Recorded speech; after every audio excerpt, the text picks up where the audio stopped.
Good morning, good afternoon, good evening, whenever it is, wherever you are, welcome to the Good Values podcast. Now, this is part 2 of my conversation with Scott Teplin. If you haven't seen part 1, then please check it out. I will leave a link right here.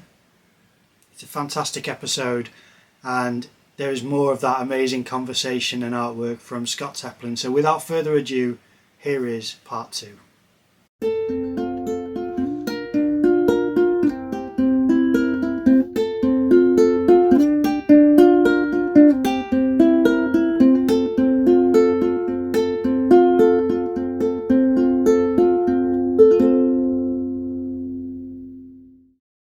Is your kind of usual, I suppose, process again? Is it kind of pencils, watercolor, then ink, or is it a different organization of it? Or Yeah, no, you want to see what I use? This is like, I almost, like I'm an evangelist of this. So she used to be a cartoonist and now she's sort of more of a fine artist and she's become an animator. But do you know who Renee French is? Oh, I know the name. I can't place the work. He's a total genius and I've become really close friends with her. She bought me one of these once. Mechanical pencil, is it? It's a mechanical pencil, Kuru Toga. And I always use a 0.3 millimeter. It's kind of hard to focus on this one. Yeah. Other things moving. But I use these always. I have probably 40 of these around the house, just everywhere, so that I never have to search for them. It never breaks. I don't know how. It's like a 0.3 millimeter, which is really hard. It's a lot of fragile little parts in it, but it's like the most durable pencil I've ever used. They always work. It's amazing. And then I also use this tiny little mono zero quick eraser. I have one of those. Yeah, excellent. Yeah, I have one of those as well. Excellent. So I use that, and then I do a lot of pen and ink. So can you see me? Yes. Oh, not really. Here, should I show you what I'm? Yeah. So I use a lot of. So this is I don't know if you can see. This is a palette that I use a lot. Oh, lovely. Mostly Winsor Newton, some Schminke, some maybe Old Holland, but there's a local brand called Kremer in New York that I like. They're really rich in pigment. Where's my? Okay. I do a lot of pen and ink. So I use this sometimes. Some of these lovely. Always dip pens. I love But that. almost more than anything, I use this, and this is when I worked at that art supply store when I was behind the counter and I was pretending to be working, but I was really drawing in my sketchbooks. There was a box of these teeny tiny, actually it's an English brand, Gillott, Gillott. Yeah. These lithographic nibs. And I was like, oh, I study printmaking. What are these lithographic nibs all about? And it's just like these, I don't know if you can see how it splits like that. Yeah. Half of these nibs are all unusable because they're so fine that if the split isn't perfectly down these needle point sides, then the ink won't flow and you just have to throw them out. But I use this for almost all of my inking work. And then I just watercolor with sorry. It's okay. Winsor Newton. Actually, Winsor Newton Series 7 Kolinsky Sable brushes have become pretty crappy over the years. I don't know what brushes do you use? I just use the one which comes in the set because I'm still a beginner at the moment. So I use a mixture of that and certain brushes that I purchase, which I also use for acrylic or, it's just acrylic and watercolor. But so long as they're cleaned out thoroughly. I would suggest getting some really good brushes because it makes a huge difference in how you can handle your washes. Excuse me. You always know how much water is in there, how much color is in there. You get to know the brush really well, and the better it is, the more it can hold at once, and the better the tip it can maintain. Mm. So what did I just start using? It's a Spanish brand. I forget. I'm starting a new kind, because these Winsor Newton Polinsky Sable brushes, I guess they were all Series 7 used to be the very best, and they're all it's not very nice, but the hair is from the tip of the sable rodent, or it's like a weasel in Siberia. And we actually, every once in a while, you can't get them because of sanctions on Russia. I don't know how this Spanish company gets around it, but the quality's really gone down, and the tips don't hold anymore, and it just gets super frustrating. So yeah. And as far as the colors go, are you very conscious of the color wheel? Do you try to balance warm and cold? No, not at all. No, I mean, you just know what you know. You know generally that the warm comes forward and the cools go backwards. Well, here, I'll show you. This is do I need to plug it in? No, I don't. No. That's cool. This is remote. So this is something that I'm working on right now. I'm almost done. It's fantastic. And you can kind of see how the warms push forward and the cools kind of pull back. Yeah. So like you cool this down and it's kind of goes backwards a little bit in space, and this is a little bit warmer and they kind of come forward. This is confusing because this is warm, yet it's behind this. So yeah, there's a lot of thinking that goes into that kind of stuff. Well, that's what I meant by your knowledge of form and function. It's beyond what certain people play with successfully still, to know how that works with, how just eyes kind of process those types of colors is useful information to be able to intuit when you're creating work, I suppose. Yeah, and a lot of it has, like, almost half of it has to do with what's next to it. Even, what color is next to another color will make that color look completely different than another color that's next to it, and it'll make it like push forward or recede in space significantly, depending on what the sort of the ratios between the two are. Yeah. So but like I said, that's slow. Like a lot of those colors have like 80 different layers of color on them, and they just build up over time. And that's what I mean by problem solving. You just have to be really observant as to what the latest layer you just did is doing, and then adjust it one way or another. That's kind of how I work. I see. I mean, some things, but you're also like, it's also interesting to try new stuff all the time and see what happens. I mean, that's why I make work.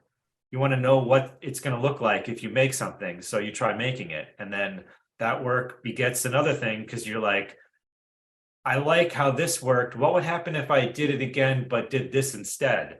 And that's sort of that's like the line of everything I do here. There's kind of this illusion of artists knowing how a finished piece will come together, and as far as I'm aware, every artist has always made discoveries and had epiphanies midway through a piece because of how things react to each other, and how you actually end up rendering and kind of pulling things back or pushing things around, isn't it, really? Yeah, I like thinking about that, because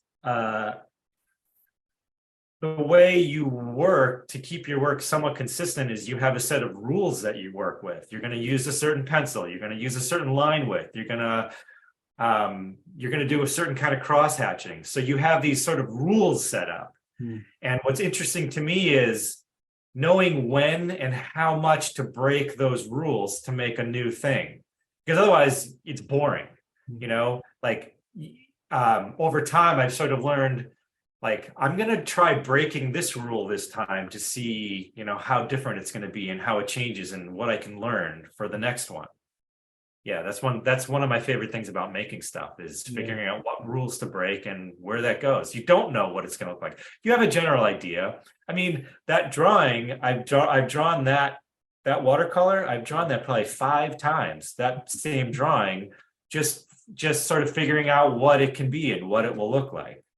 What I sometimes do to make a larger drawing, this is cool, is I have this, see that projector up there? Oh, yeah. I'll scan in my sketchbook and then I will plug my phone into this projector. It Mm, just has like a phone link, yeah. and then I'll project it onto a piece of paper and then lightly draw that and then make a new drawing out of it, and it's larger. And you can do the same thing. I can take the projector off the wall, off the ceiling, project it onto a wall and make a huge drawing, and then you lightly draw that, and then and then it becomes a new drawing because you're going to do all kinds of adjustments and fixing and changes and stuff like that. Oh, well, I can imagine there's a good opportunity for almost collaging your work together as well, where you have parts of drawings and parts of others and putting them together. So that's what I started using the iPad for. I started using the iPad to collage my drawings together in Procreate, and then do a new drawing from that in Procreate, take that drawing, project that down. It's the whole adage of make something, take something, change it again, and then it's yours. Yeah.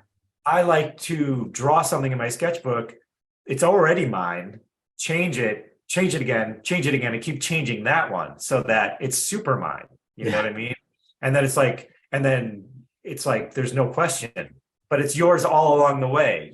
I have a certain idea of how objects look in space. I don't do anything when I draw like a petal of a flower.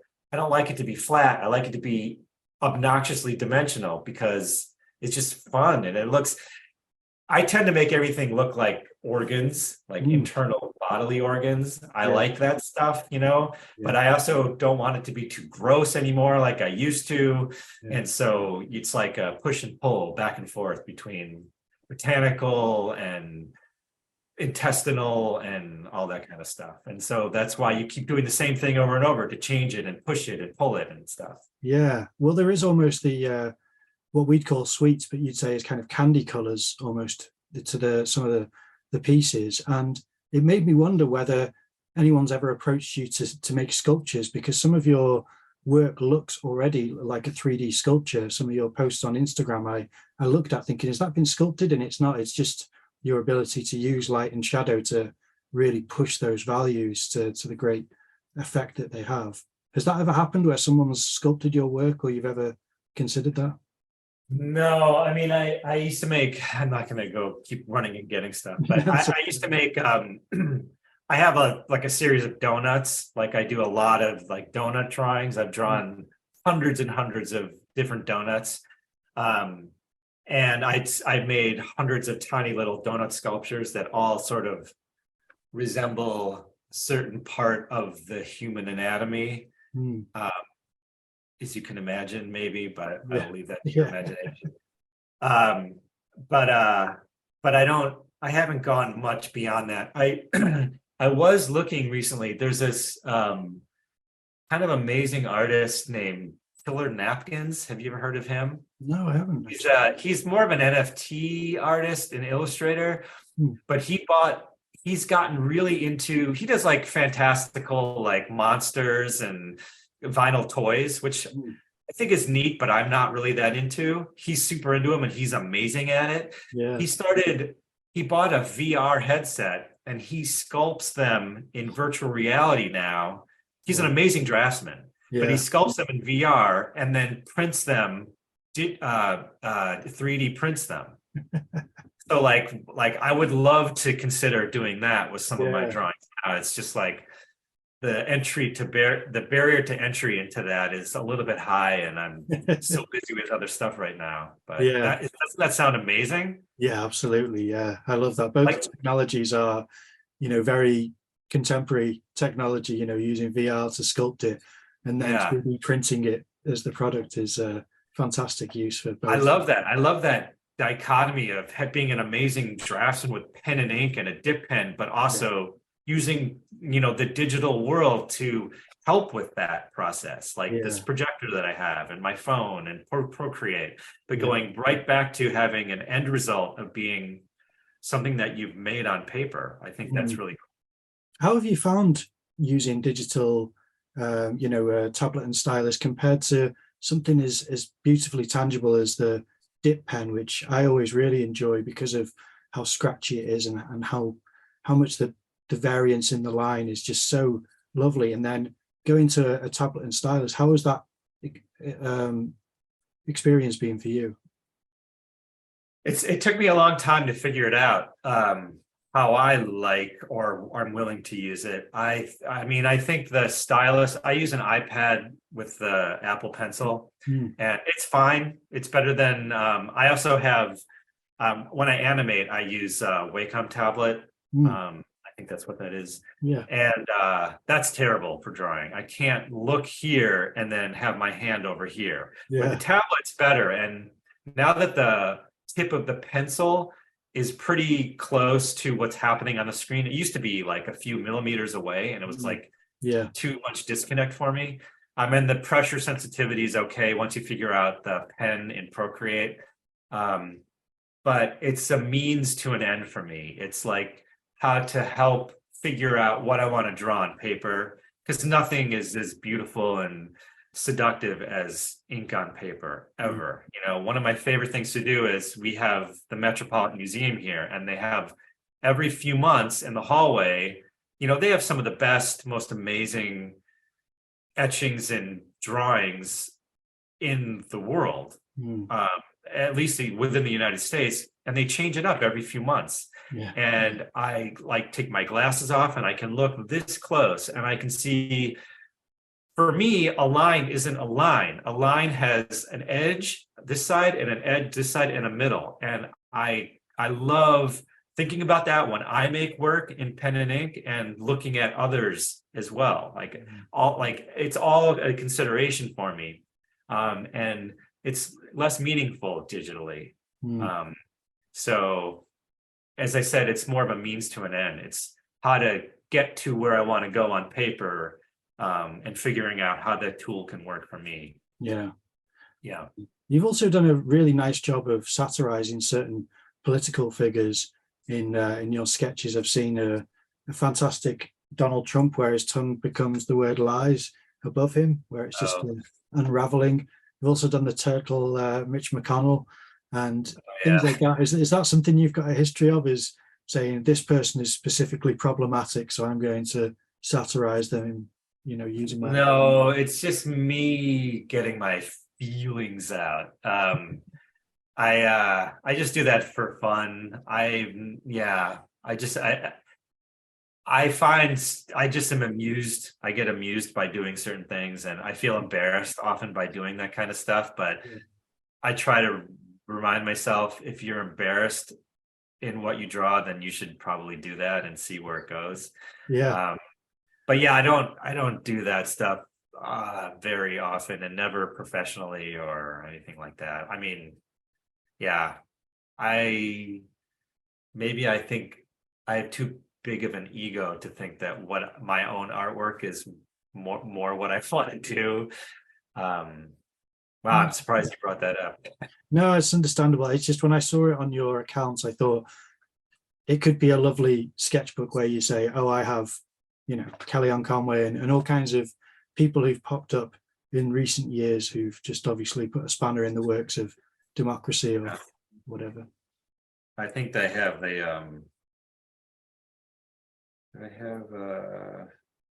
Mitch McConnell. I don't know. Oh, here's Ted. You know who Ted Cruz is? I do know who Ted Cruz is, sadly. Yeah, I did a awful Ted Cruz thing. Just It's Lion Ted. I think Donald Trump actually gave him that nickname. He did. It's one of his talents, really, is Yeah, making I guess nicknames you stick. could call it that. Yeah. But yeah, just because I think it's funny and to amuse myself. Yeah, no, I like it. It's a good outlet. I actually Yeah. did a similar thing where I did caricatures of personalities in university who were, specifically toxic people who were making everyone's life a bit more unpleasant. So I kind of satirized them enough where they couldn't say that's me, because if they did, they All were right. identifying with that persona, which I kind of exaggerated in the image. But That artist Renee French that I mentioned. yeah. Her and I did a show together at La Luz de Jesus in Los Angeles. They're like like one of the big lowbrow galleries in California. Mm. where we did teachers from memory. So we drew portraits of our elementary school and middle school and high school teachers from memory. Yeah, those were really fun. Excellent. That's great. Well, yeah, aside from that, because I just thought it might be worth asking you because I saw it on your account and it obviously appeals to me because I quite like the ability to vent frustration in a Yeah. creative way. But a bit more of a broad question, if you'll forgive me, it's what is it that you value about art? Uh, you mean in art capital A, or art that I make, or art in the world, or I initially mean capital A, but to be honest, whichever way you find easiest to respond to, because it is a very broad question and it's a bit of a left turn from what I've been asking you so far. So you have to forgive me for being all the big question time. I guess it's like I don't know. I'm gonna answer the best I can, and I'm gonna regret in a day what I'm about to say. I don't know, which I don't know what it is until my mouth starts moving. But I love. Okay, I'm developing an idea right now. One reason I moved from the Midwest in America is kind of, for me, boring and slow and quiet, to New York City because it's insane and crazy and so much stuff going on all the time, and I friggin' love that. I started getting into running, like really serious running, about 4 years ago. Mm. And I run about 40 to 45 miles a week right now. And I don't just run around this great park in our, it's a 3.32 mile park Mm. in 3.2 mile park just near where I live, because I can't stand seeing the same thing, 3 loops in the park. Yeah. So I go crazy through crazy neighborhoods, and I get to know, it's so insane here, seeing so many different neighborhoods and different types of people. I love it. I feed off of seeing new things all the time and getting my mind to bounce around and think about new stuff. And that's what I love about going to an art museum, to see what's gonna excite me and what I'm gonna start thinking about next. And like, one painting can do that, or an exhibition or whatever. So it keeps my brain moving, and it's entertaining. It's like artwork it hits all the spots, it hits me emotionally. So at the Metropolitan Museum, as a scholar, you can make I'm a scholar, artist, you can make an appointment to go see works of theirs up close on a table, just you alone. Yeah. And I got to see a Van Gogh ink drawing, and I've never cried, but I just I'm getting all worked up right now thinking about it. It's just yeah, I'm not using, maybe that's why I'm an artist. I'm not using my words very well, but it just brings out a lot inside of me. I'm not sure. I'm losing myself right now just thinking about going and looking at work. But as far as making work, it also helps stimulate my mind. And I'm a naturally super curious person. I've always done what would have been super weird stuff as a kid, I later realized was just exercising my creativity. Now I see as an adult, I would take tons of stuff apart and try to put it back together. I was really into fireworks, and I would take model rocket engines and fireworks apart and create new ones out of those. Just, I like to make stuff and see what, I'm curious, and art helps to scratch that itch. What's going to happen if I draw this? Well, what would, it's a process like that. So yeah, I don't know if that's kind of a very messy answer. And like I said, I will regret saying all of this in about a day, but that's what I have for right now. That is certainly going to be the promo for this episode. It's your reluctance to answer the question makes it so exciting. I thought it was a lovely question, and obviously evoking Van Gogh's name is always going to, garner sympathy for, well, not sympathy, but kind of empathy, I suppose, from me and from others who similarly get stirred emotionally by his work. Yeah. It just has that strange quality to it, which is very powerful. There are a couple of questions that I ask every guest, and these are based on questions that my art mentor would ask me every day that I would see her, and I would see her every day for about a year.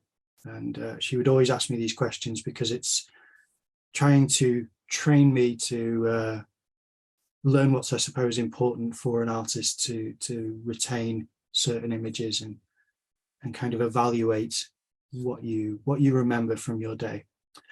And one of them is, what's the most beautiful thing you've seen today? Today? Yeah.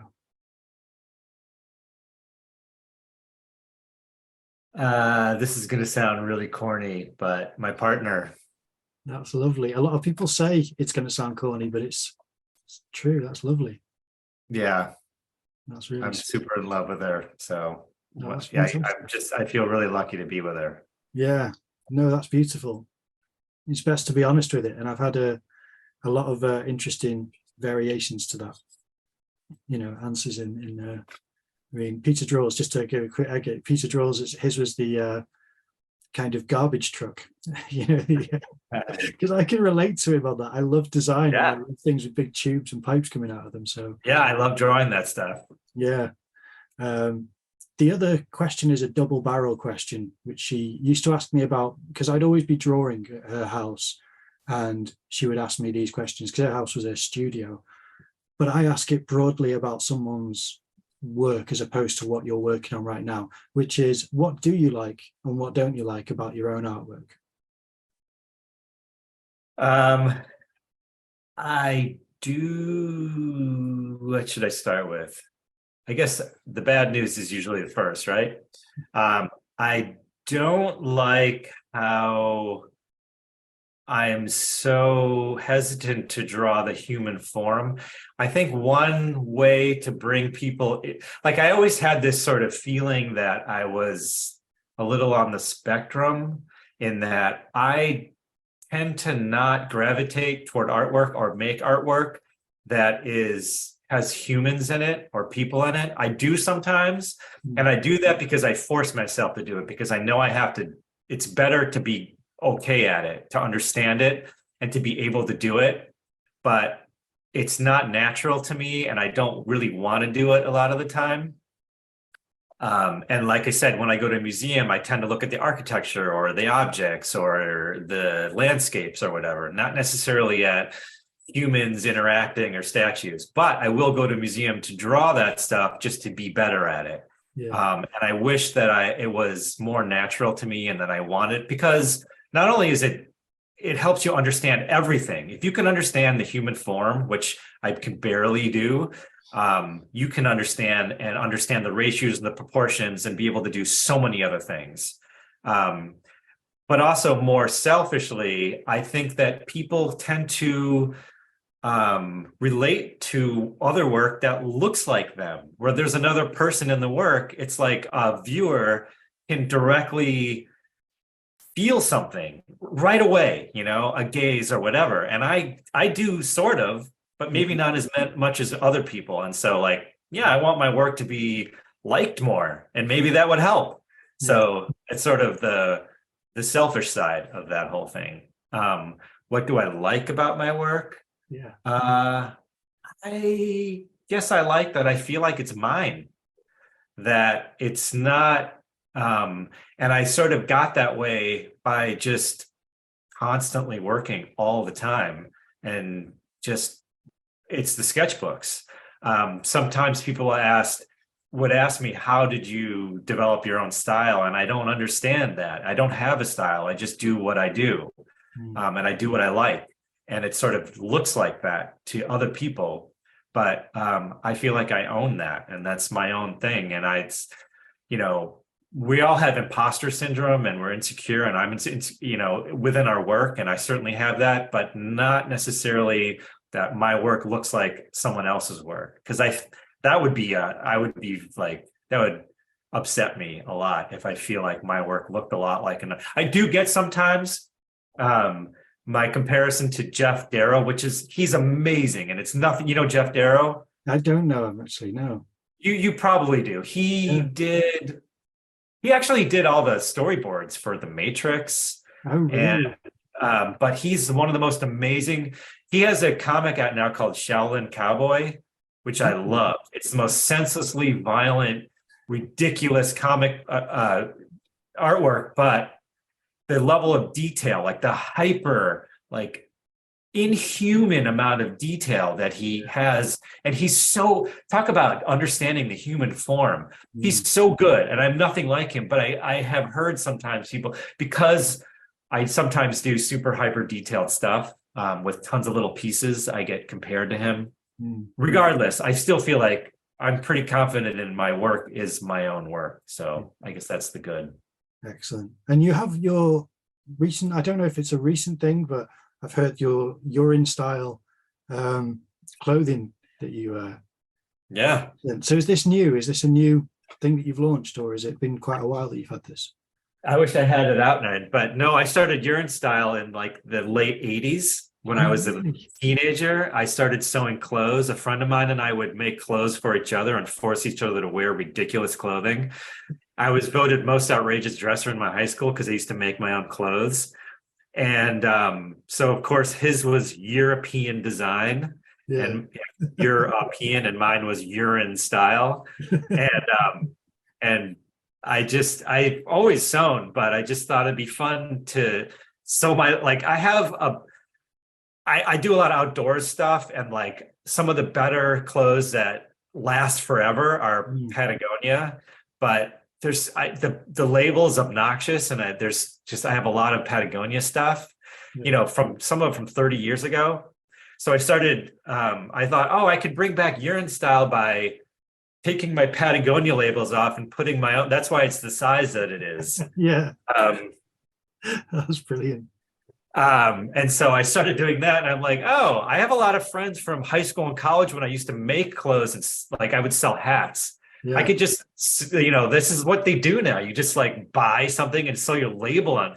Like labels weren't such a thing back in the day, and now like everything is a label. It's like almost impossible to find something without an outside label on it. Yeah, it's just like normal fashion. And while I'm not into fashion, I thought it'd be funny to like buy some baseball hats and some fleece hats and just sew my label onto it. Yeah. Actually, I've hired my teenage son to sew them on for me. Oh, so I'm not even involved anymore. So yeah, I make no money on it. I do it for fun, just because it's funny to see. It's ridiculous, you know. It's funny to see someone with a Urine Style label on it, because it looks legit, but it's so stupid that it's like, to me, it makes me laugh. Yeah, absolutely. No, it's good to have that silly side to life. Really, it's really a relief and a break from all the tension a lot of the time. So I mean, half of my artwork makes me giggle too, and that's one reason I make it. Yeah, that's great. Yeah, excellent. Well, is there anywhere that you'd like to direct the audience to? Is there any like kind of social media or websites you'd like them to check out of yours? I'm only on Instagram anymore. So S Teplin on Instagram. That's it. Yeah. Okay. Excellent. Well, I'll definitely leave the link in the description. And this episode, it'll probably be split into 2 episodes, but it'll be peppered throughout with lots of fantastic images from your account. So yeah, I really appreciate you coming on. Thank you so much for your time. Thank you. You're a great interview. I appreciate it. No, that's excellent. Lovely. Thank you. Okay, so that is part 2 of my conversation with Scott Teplin done. Now, I thought he was just a fantastic guest, perfect guest in my opinion. He was really great at sharing his artwork, having this great energy that he brought to the conversation. It was so much fun that it turns out I ended up having the privilege of speaking to him and Peter Draws at the same time. That's the new formats that I'm going to be uploading soon. It's going to be a series of conversations with 2 artists at the same time, where it's more of a dialogue and anecdote and joking around kind of vibe to it. But what an amazing guest. I really appreciate his time. He was so generous with his time and with sharing his insights on his experiences with the art world. Check out the links in the description below to support Scott and his artwork, his different accounts and channels, and any exhibitions coming up. He really deserves it. He's a fantastic person, an amazing artist, as you can see. Please support this channel by leaving a like, comment down below, subscribe to the channel, ring the notification bell. Maybe not all of these things, but any of them, and more importantly, share this channel with friends and family. I really want this to grow as a channel, and with your help it will. I appreciate you watching. I'll see you in the next episode.